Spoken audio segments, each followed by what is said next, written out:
Merhaba arkadaşlar, bir videomla daha karşınızdayım.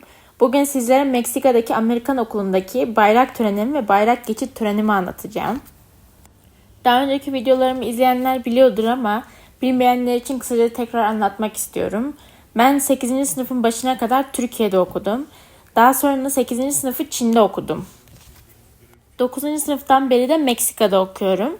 Şu an 11. sınıftayım. Meksika'da Querétaro şehrinde yaşıyorum ve John F. Kennedy adlı Amerikan bir okula gidiyorum. Okulumda çok fazla yabancı ülkeden gelmiş öğrenciler var.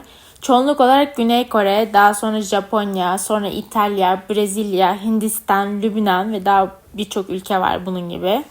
Yani benim bildiklerim bu kadar.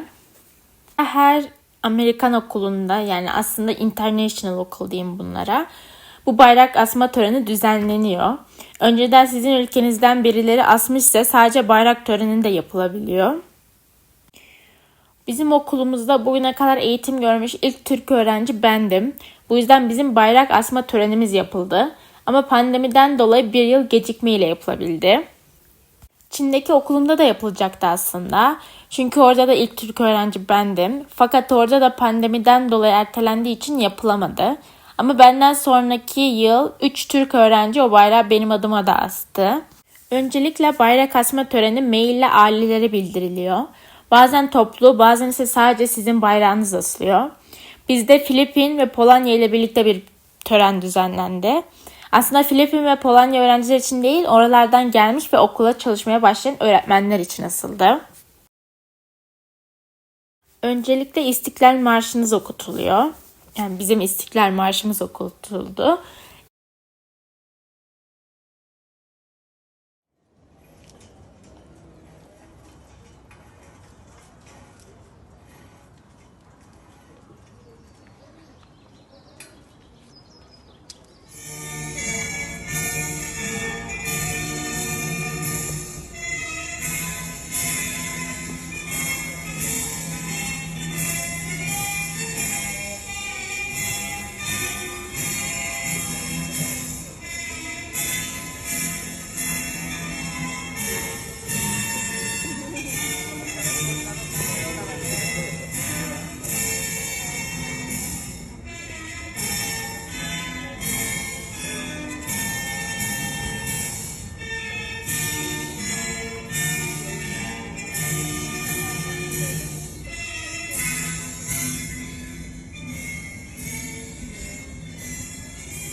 Diğer ülkelerin de kendi marşları okutuldu.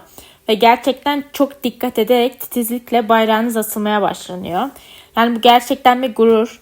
Çok enteresan bir şekilde ağlayasınız geliyor. Asıldıktan sonra herkese hadi gelin benim bayrağım da asıldı göstereyim size diyesiniz geliyor. Çok ilginç. Bayrağımız tam olarak 11 Eylül 2022'de asıldı. Fakat bayrak geçit törenimiz 23 Şubat 2023'te yapıldı.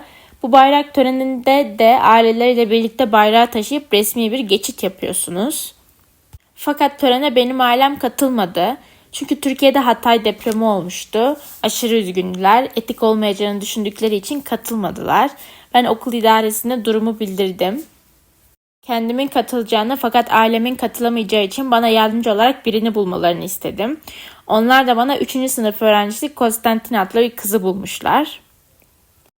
Hayatımda gördüğüm en tatlı küçük kızlardan biriydi. Benden çok daha heyecanlıydı bu bayrak töreni sırasında. Göğsüne bir Türk bayrağı iğnelemiş, kılığına, kıyafetine, saçına böyle çok dikkat etmişti. Çok cimcime bir kızdı. Ben bayrağı taşıdım. Konstantin Türkiye yazısını taşıdı. Çok mutlu oldum. Ülkemin bayrağıyla diğer ülkelerin bayrakları ve insanları arasında geçit yapmak benim için unutulmayacak bir anı oldu. Daha sonra Konstantin için bir sürü bileklik yaptım ve onları ona hediye ettim bir okul günü. Okullarımızın girişleri farklı olduğu için onu ne yazık ki bir daha göremedim. Ama Şubat ayının sonunda ülkelerimizi tanıtacağımız standlar yapacağız. O zaman kesin gelir. Ona yine bir sürü sürpriz hazırlayacağım. Hepsi aklımda.